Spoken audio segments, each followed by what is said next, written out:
And one common misconception also is that evolution should result in perfection, right? Because if organisms get more and more adapted to the environment, we eventually should become perfect, right? But that doesn't happen for a couple of reasons, a few of the important ones here. Because evolution, unlike the common tech phrase survival of fetus, evolution is not actually about survival of the fetus. Evolution is more about survival of the good enough.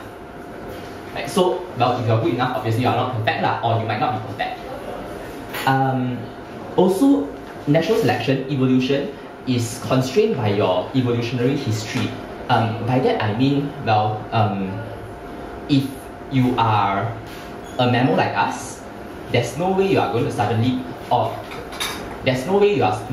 develop the body plan to grow wings, right? That doesn't happen because you are constrained by your developmental pathways. And lastly, adaptations are often trade-offs. So let's take the peacock for example. Right? The peacock's got a huge, very pretty tail for sexual selection, to advertise its fitness to its mates, the peahens. But then you'll think that, so you'll think, why doesn't the fan just get bigger and bigger and bigger and bigger? Right? It doesn't, because the bigger the fan gets, the bigger the tail gets, the harder it is to run away from predators. Right? And some things that creationists often get wrong. The first thing, evolution occurs by chance. I spoke about this just now, because evolution doesn't occur by chance, or rather, selection doesn't occur by chance. The variation is random, but the selection is non-random.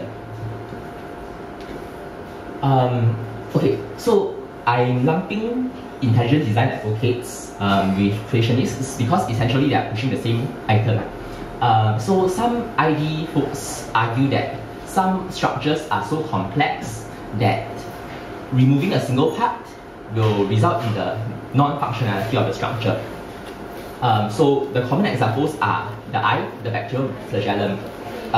That's sort of like a molecular rotor, a molecular tail that bacteria have that helps them move around. The one about the eye is particularly irritating because they often, it's a very, very early example of creationist code mining. So in the Origin of Species, Darwin said something about how it's very, very hard to show how the eye could have evolved, right? But in the very, very next paragraph, it then goes on to explain how it could have. So if you ever see this example, write them on the head with the Origin of Species. Right? And we have shown step by step how all structures could have evolved. So for example, for the eye, right, you can look at your eye now and marvel at its complexity.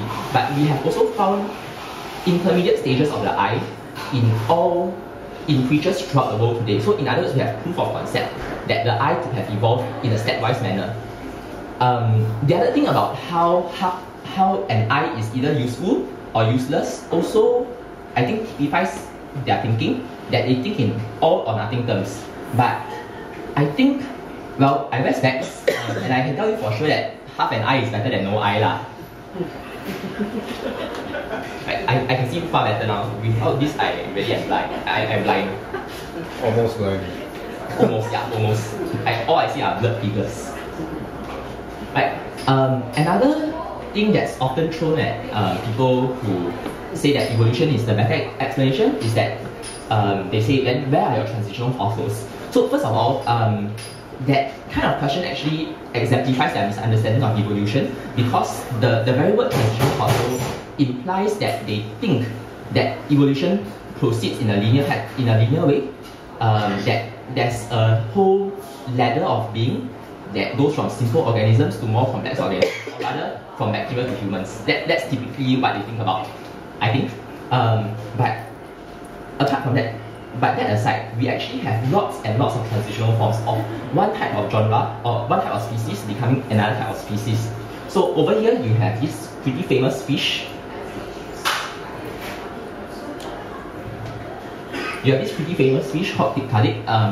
It's quite a famous example because it shows an instance of how fish slowly, it's a tetrapod. It shows a very example of fishes that started coming onto land.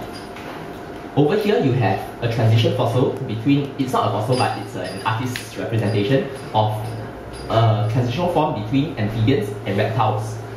You've got transitional forms of reptiles or lizards to snakes. And in fact, you can actually see that today.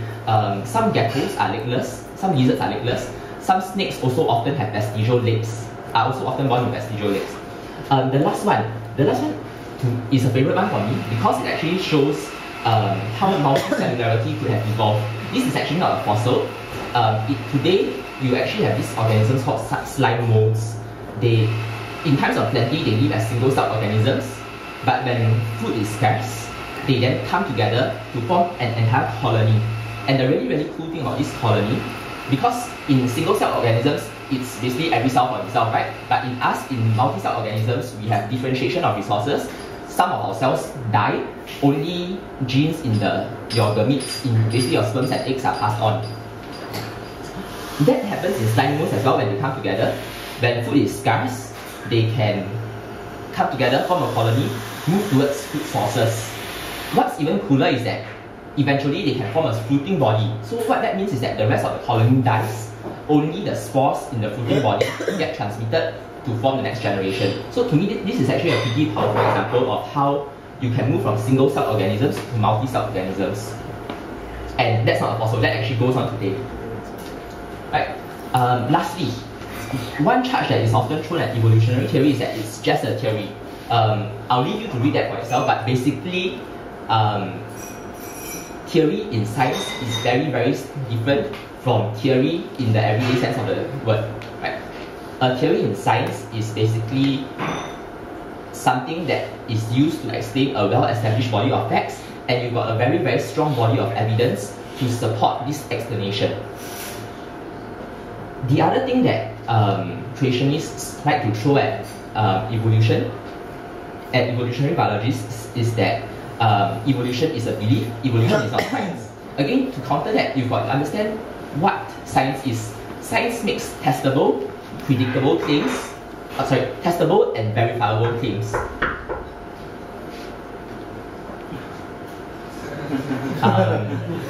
Right, so the test of whether something is science or not is whether your hypotheses are testable, are quantifiable, are predictable. And evolution wins on these counts, whereas the claims of creationism tend to be fluffy, they tend to be along the lines of, well, God did it. Right? So that's about all. If you don't remember everything, I know I went through it pretty quickly, but if you don't remember anything, just remember two things. First of all, that evolution is essentially just change over time, right? And one of the ways in which evolution results in adapted organisms is natural selection. And the strongest evidence for evolution is really that mistakes are propagated, right? Thank you.